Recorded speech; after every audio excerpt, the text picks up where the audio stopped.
ស្នេហ៍ដើរដល់ផ្លូវបំបាយប្រឹងទប់ទឹកភ្នែកថ្ងៃស្អែកត្រូវរស់គ្មានអូនមិនហ៊ានហាមាត់ខាត់អូនគុំទៅដឹងថានៅពេលគ្មានក្តីសុខរស់ក្បែរបងគ្មានឡើយអនាគតទើបសម្រេចចិត្តឲ្យអូនចេញទៅសង្ឃឹមថាអូនជួបមនុស្សល្អជាងបងថានួនល្អពេលគ្មានរៀមរាសូមឲ្យមានក្តីសុខក្នុងក្រុមគ្រួសារបំភ្លេចចងណារឿងស្នេហាពីអតីត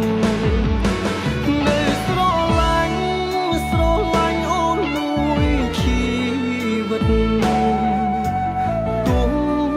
អស់សិទ្ធថ្នមអូនដូចមុនត្រូវចាំថាប្រុសម្នាក់នេះនៅបារម្ភកាត់ចិត្តឈប់យំបងសូមជូនពរ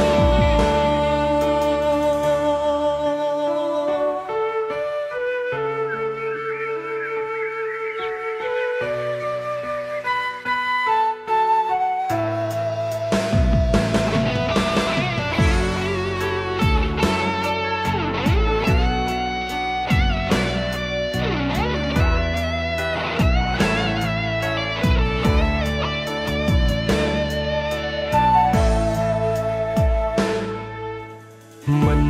ហ៊ានហាមាត់ខាត់អូនគុំទៅ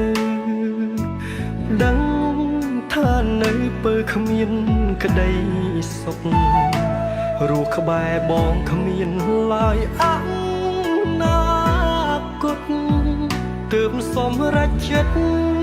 ឲ្យអូនចេញទៅសង្ឃឹមថាអូនជួបមនុស្សល្អជាងបង